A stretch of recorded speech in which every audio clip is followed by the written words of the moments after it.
Guys, welcome to Rad Dad Toolbox. We're changing lots of batteries lately, so at any rate, today we're just going to do something quick and simple. We're changing the battery on your garage door remote, so let's get to it.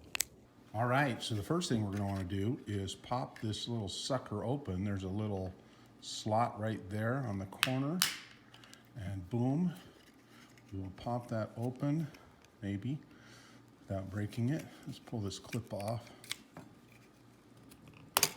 Voila. And here's your battery. This is a 2032. And okay, we just want to pop that battery out and pop this new one in. Now this has a little safety sticker on the back. It will not work unless you pull it off. It has a little warning. Don't want these near kids because they will swallow them and not good. So anyway, we just pop that back in the way it was right there.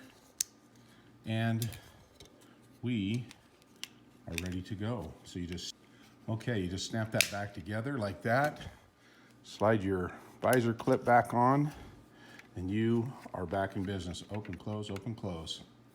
Bing. One last tip before you leave today. Make sure you get your batteries at Harbor Freight. And no, I'm not sponsored by them, but you can get a 20% 20% discount coupon right online. Search it on Google, and you can get 4 batteries for $2.99. Killer deal. So thanks for joining us today. If you haven't subscribed to the channel, please do so. And if you haven't hit the pounded the like button, boom, hit it.